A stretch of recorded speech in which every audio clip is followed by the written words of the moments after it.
গণভোট সংবিধানে নাই এবং এইটা বৈধতাও নাই। হানার সাথে সংবিধানের সাথে ওরকম বিরাট কোনো সম্পর্ক নাই। সংবিধানে আছে জাতীয় সংসদ নির্বাচন হবে, সেটা হয়েছে। হানা নাই, হয়েছে, পাশাপাশি দিছে।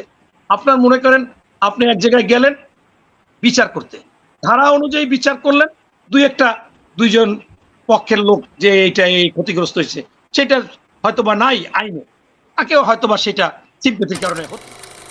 আপনার আমাদের বিজ্ঞ আলোচক লেফটেন্যান্ট কর্নেল মোস্তাফিজ সাহেবের একটা কথা উনি বলেছে, আসলে যথার্থ বলেছে, যে আমি সাদিক ক্যাম্পকে নিয়ে এত কিছু না বলে মূল বিষয়টা বলতে পারতাম, যেটা হাইকোর্টের রুল জারি হয়েছে। আমি সেটাও বলেছি খুবই কম। আপনি আপনার কথাটা সঠিক, কিন্তু আমি কেন বলেছি, আমার press club, Aziz super market আমার ব্যবসা আছে, বাকুশা মার্কেটে আছে, এইটুকু গন্ডি আর ঢাকা বিশ্ববিদ্যালয়, যার কারণে চোখের সামনে দেখছি সাদিক ক্যাম্প কিভাবে ছাত্রলীগের সাথে রয়েছে, কি করছে, এটা আসলে বরদাস্ত করা যায় না। যাই হোক, এই জন্য আমি একটু রাগের বশবর্তী বেশি বেশি বলে ফেলছি, কিন্তু কথাগুলো আমার যুক্তি আছে। এখন আপনি বলেছেন যে আসলে আওয়ামী লীগ বিভাজন সৃষ্টি করতে, আসলে বিভাজন তারেক রহমানও চায় না, আমরাও চাই না। তারেক রহমান সাহেব দেখেন যে 17 বছর কোনো কাউকে একটা কষ্ট দিয়ে কথা বলেন। এই জামাত আসার আগে কত কিছু তারেক সাহেবকে বলেছে, বাংলাদেশে আসবে না, এই সেই, হ্যাঁ, তারপরে অনেক কিছু বলেছে। জামাতের আমির বলেছে, অ্যাসিস্ট্যান্ট সেক্রেটারি সেই এটিএম আজহারুল বলেছে যে ওই মুসলেখা দিয়ে গেছে, আমি চ্যালেঞ্জ করলাম, বাংলাদেশ মা মরে গেল, আসবে না, ওই দেশে নাগরিকত্ব নিয়েছে, কিন্তু উনি কিন্তু কিছু বলে নাই। বরঞ্চ এই নির্বাচনের পরে জামাতের আমির মহোদয়ের বাসায় গিয়েছেন, তারপরে আপনারা ইফতার পার্টিতে যাবে না, আমি সকালে শুনলাম যাবে, আমি একটা পোস্ট দিলাম যে উনি যাচ্ছেন, তারপর আমার কয়েকজন এমপি জামাতে বিশ্বাস করতে পারে না, কিন্তু গেছেন। আবার চরমনার ওখানে গিয়েছেন, নাহিদের ওখানে গিয়েছেন, এবং এখন পর্যন্ত উনি চাচ্ছেন যে কিভাবে রাষ্ট্রকে বা পরিচালনা করা যায় ভালোভাবে, বিরোধী দলকে। এবং দেখেন স্পিকারের অপারও, মানে ডেপুটি স্পিকারের অপারও দিয়েছেন, এবং এটা কিন্তু জুলাই সনদেরই একটা অংশ। যাই হোক, সেইগুলো কিন্তু করেছেন। এখন বিষয়টা হচ্ছে যে আইন, আপনি যেটা আমাকে মনির ভাই বলেছেন যে খালেদা জিয়া বলেছিল সংবিধানের কথা, একটা বিষয় হচ্ছে কি, যে আপনি যেখানেই সালিসিতে যান, বিচারে যান, এইটায় যান, গেলে কিন্তু ঘুরে ফিরে দেখবেন আপনি মুখে যে কথাগুলো বললেও আপনার আইনের কথা আসবে, নিয়মের কথা আসবে, এবং সামাজিকতা যেটা মেনে নেবে সেরকম কিছু কিছু বিষয় চলে আসবে। সেইটা যদি চলে আসে, সেইখানে বেগম খালেদা জিয়া বলেছে সেটাকে কতটুকু রক্ষা করা যাবে, কি করা যাবে, সেটাও কিন্তু দেখতে হবে। সেখানেও কিন্তু এই আইন আদালতের ব্যাপারটা আসবে, যে কি করা যায় না করা যায়। এখানে কিন্তু এটা, আমাকে এক দর্শক বলে প্রশ্ন করেছে ৭১-৫৪ আগে এইটার কোনো ভ্যালিড নাই, এটা কেন আপনি আনবেন ২৪। এবং আমাদের আরেকজন আলোচক ফেরদাউস আজিজ ভাইও প্রথম বক্তব্যে বলেছিল যে দ্বিতীয়বার এই বাংলাদেশ স্বাধীন হয়েছে। স্বাধীন হলে কি আরেকটা দেশের নাম হয়েছে? এই দেশ কি বাংলাদেশ নাই? এইটা যারা বলে ওই স্বাধীনতাকে ছোট করা বা ওইটাকে অস্বীকার করা, এইটা কিন্তু কখনো করা যায় না। এই বাংলাদেশ স্বাধীন হওয়ার জন্যই তো আমরা বাংলাদেশ। এইখানে কিন্তু ওই দর্শকও যেটা বলেছে, এখানে স্পষ্টভাবে জ্ঞানী গুণী বা যারা বিজ্ঞ লোক, তারা কিন্তু এইটাই বলবে যে ৭১ এবং ২৪ দুইটাকেই ধারণ করে রাষ্ট্র পরিচালনা করতে হবে, এবং আমরা একটা জালিমের হাত থেকে এই মজলুমরা রক্ষা পেয়েছি, এটা হতে পারে। নতুন করে বাংলাদেশ আমরা পেয়েছি, এটা হতে পারে যে আমাদের হাতছাড়া হয়ে গেছে, কিন্তু স্বাধীন হয়েছে তাহলে আলাদা একটা নাম হইতে হবে, আলাদা একটা যুদ্ধ হয়েছে এরকম হতে হবে, এটা তো আসলে হয়নি। এখন এরপরে একজন দর্শক বলেছে যে আপনারা চুপ্পু সাহেবের মেয়াদ শেষ হয় না, তাকে সরাইতে চাচ্ছেন। আসলে ওনাকে কিন্তু সরানোর কথা না।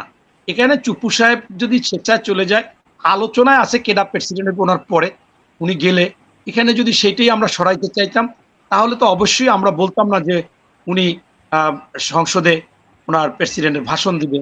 আবার আমরা শপথ নিয়েছি ওনার কাছে, কারণ এই অন্তর্বর্তীকালীন শপথ ওনার কাছে নিয়েছে। অন্যরা মুখ থেকে অনেক কিছু বলল, বাস্তবতা হচ্ছে যে সাংবিধানিকভাবে ওইটা আছে। এখন আরেকজন দর্শক বলেছে তাহলে শেখ হাসিনা তো প্রেসিডেন্ট, তাহলে তো তারেক রহমান নির্বাচন অবৈধ হয়েছে, সে প্রধানমন্ত্রী অবৈধ। ভাই এগুলো বলেন আপনারা আসলে আবেগে, বিবেক বহির্ভূত কথা। জামাতের এত আইনজীবী বড় বড়, তারা কিন্তু একজনও এটা বলে না। এখানে বিষয়টা হচ্ছে যে আপনার অনেক সময় আপৎকালীন বা অনেক সময় অস্বাভাবিক এই যে দর্শকের যে প্রশ্নটা ছিল যে গণভোটকে অবৈধ বলা হচ্ছে বা গণভোট সংবিধানে নাই সেজন্য অবৈধ বলা হচ্ছে, তো সংবিধান অনুযায়ী তো 2026 সালের নির্বাচনটা হওয়ার কথা না। অ্যাকর্ডিং টু সেটাও কনস্টিটিউশন এখন পর্যন্ত শেখ হাসিনা প্রধানমন্ত্রী এবং ত্রয়োদশ সংসদ নির্বাচন হবে 2029 সালে। গণভোট অনুযায়ী এই 26-এর নির্বাচনটা অবৈধ হবে কিনা ওটাও নোট আছে ভাই।